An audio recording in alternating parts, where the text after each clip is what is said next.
Is the time right now. Today, the Annapolis Film Festival kicks off, showcasing over 70 films through Sunday. And one of those films, well, it takes us from a small town in Alaska to a much bigger conversation about resilience and survival. Last Call in the North brings us to Skagway, Alaska, where a town of about 1,000 people is forced to reckon with what happens when its entire economy disappears overnight.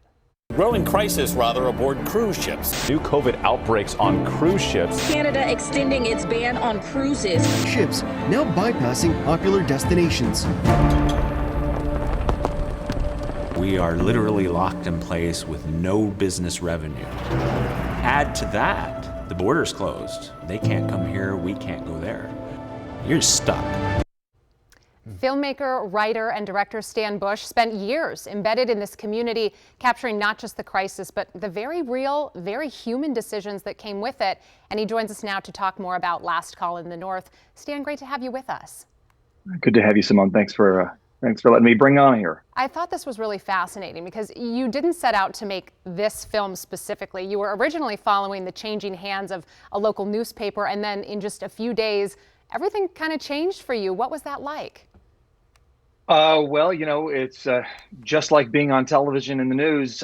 When the story changes, you have to be ready to adapt to it. We had initially thought that story about who was going to control the newspaper would be interesting enough because Skagway, Alaska can be such a unique and difficult community to be in. But when the cruise industry shut down, we saw that there was just a much bigger story here. And we felt like it was a unique opportunity to capture something that's really kind of a microcosm for all communities. When your single economy is shut down, it impacts every place in the community. It affects all elements of life. And we knew that in Skagway, we could catch that because it's the kind of place where you see all of those disparate elements at the post office, at school, when you're going to buy groceries. All of those different elements of a community meet each other multiple times a day. So it gave us a unique opportunity to tell a much bigger story in a very small town. All right, so Stan, you were filming people during one of the most uncertain periods of their lives, financially, emotionally, all of it. So how did you manage to build that kind of trust that allowed them to let you in on that level? Well, it helped that I grew up in the community and I had worked for that local newspaper when I was in high school.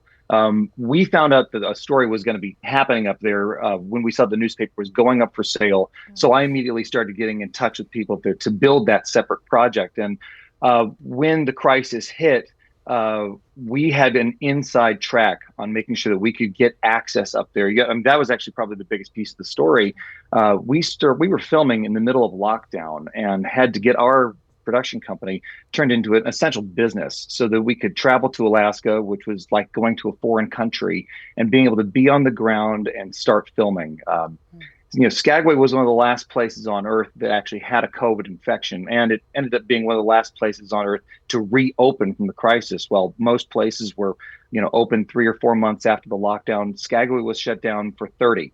And so with this story, we're able to see, what really happens when everything dries up and what happens to people on the ground there. Well, I wanted to build on that because one of the things that really stands out is this kind of idea that Skagway is not unique in the sense that, we see other communities across the country tying themselves to a single industry, maybe a single outcome. And so do you see this as a bit of a warning story?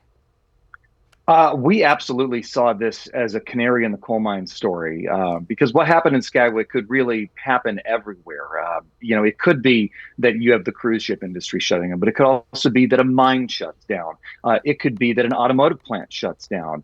In our environment now, it could even be that you have a governor who the president doesn't like, and then the president decides to end a federal contract that affects an entire community.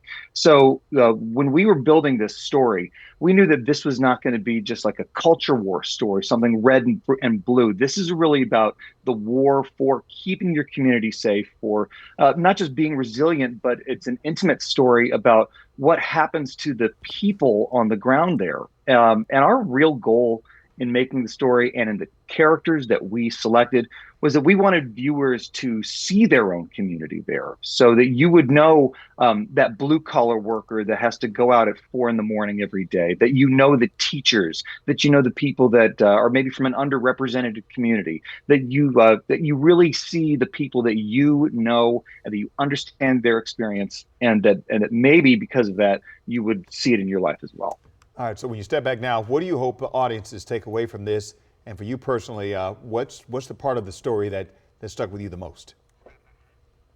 I think, to me, what I really hope audiences get is, I hope that they get a sense of their own place, and that place is important in the world.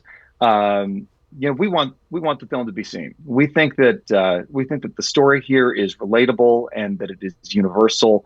And we are excited to be here in Annapolis. It's a great film festival and an excellent venue for our film. And we're looking to get the story out as far as we can. Okay, and again, we have the film festival happening this weekend. We wish you luck out there, Stan. Thank you so much for taking the time to talk with us. The cinematography, by the way, is just incredible. We were both kind of in awe over it, so we wanted to mention that as well. We had a little. When you're directing a film, it's a scary experience because you're always hoping to get the next thing. And during one of the shots, I turned over to my assistant director and I said, "How's this looking?" And there are these giant mountains behind us and an ocean. And he looked at me and said, "It's fine."